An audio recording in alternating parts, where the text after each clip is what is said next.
touch, I can with just one touch, I can feel my body giving.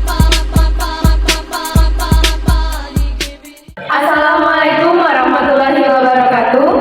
Perkenalkan, kami dari kelompok 3 mata kuliah Biologi Kimia 2 yang beranggotakan saya Nafia dengan ujung NIM 47. Saya Fajir Ariantina dengan ujung NIM 027. Saya Nisha Nanda Sabila dengan ujung NIM 033. Video kali ini kelompok kami akan menjelaskan materi tentang katabolisme asam lemak. Mahasiswa mampu menunjukkan sikap tanggung jawab untuk memahami katabolisme asam lemak. Katabolisme asam lemak merupakan proses pemecahan asam lemak untuk menghasilkan energi dalam bentuk ATP dan berlangsung di mitokondria. Asam lemak diaktifkan diangkut ke dalam mitokondria melalui beta oksidasi sehingga terbentuk asetil-CoA, NADH, dan FADH2. Asetil-CoA masuk ke dalam situs Krebs, sedangkan NADH dan FADH2 digunakan dalam rantai transport elektron untuk menghasilkan ATP. Dibandingkan glukosa yang menghasilkan sekitar 30-32 ATP per molekul, asam lemak seperti palmitat dapat menghasilkan hingga kurang lebih 106 ATP. Oleh karena itu, asam lemak berperan sebagai sumber dan cadangan energi utama, terutama saat puasa dan aktivitas fisik berkepanjangan. Manusia membutuhkan asam lemak karena merupakan komponen esensial yang berperan dalam berbagai fungsi vital tubuh. Asam lemak berfungsi sebagai sumber dan cadangan energi, penyusun membran sel, pengatur proses biologis, serta bahan dasar pembentukan hormon. Lemak tubuh menyimpan energi yang dapat dimanfaatkan saat tubuh membutuhkan energi tambahan, misalnya ketika berolahraga atau berpuasa. Asam lemak diperoleh dari berbagai bahan pangan, antara lain yang pertama ada asam palmitat atau asam lemak jenuh yang banyak terdapat pada mentega dan berperan sebagai sumber energi. Yang kedua, asam stearat atau asam lemak jenuh yang terdapat pada mentega dan lemak hewan serta berfungsi sebagai cadangan energi. Lalu yang ketiga, ada asam oleat dan asam linoleat atau asam lemak tak jenuh yang terdapat pada kuning telur dan minyak nabati, berperan dalam penyusunan membran sel dan pengaturan proses biologis. Katabolisme asam lemak memiliki peranan yang sangat penting dalam kehidupan makhluk hidup karena proses ini memungkinkan tubuh memenuhi kebutuhan energi dalam jangka panjang, terutama ketika sumber energi cepat seperti glukosa mulai berkurang.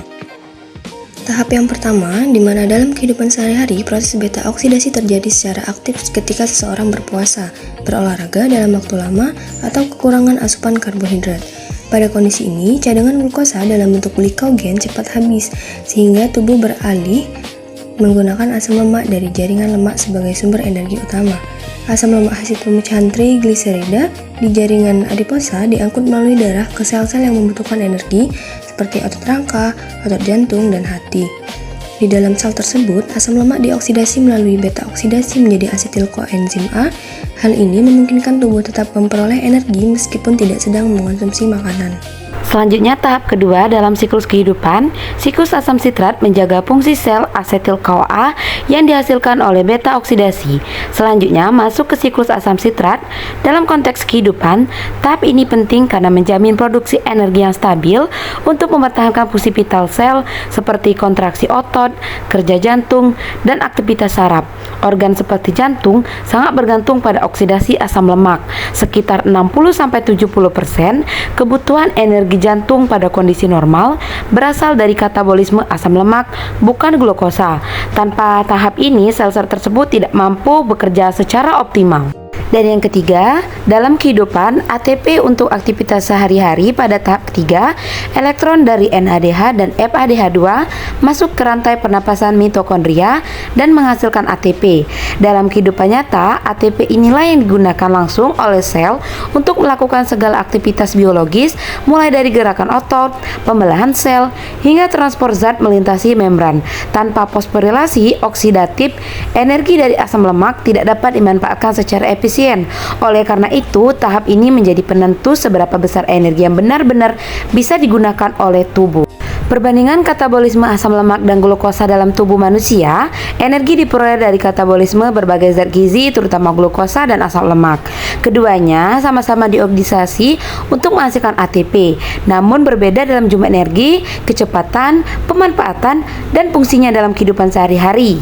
Sebaliknya, katabolisme asam lemak menghasilkan energi yang jauh lebih besar. Sebagai contoh, oksidasi satu molekul asam palmitat C16 melalui beta oksidasi siklus Krebs dan fosforilisasi oksidatif menghasilkan sekitar 106 ATP. Dalam kehidupan makhluk hidup, katabolisme asam lemak berperan sebagai mekanisme utama penyedia energi berkelanjutan. Melalui beta oksidasi, situs asam sitrat, dan rantai pernafasan, energi dari asam lemak diubah menjadi ATP yang menopang seluruh aktivitas kehidupan, terutama ketika glukosa tidak tersedia dalam jumlah yang cukup. Baik, itulah tadi penyampaian materi dari kelompok kami akhiri.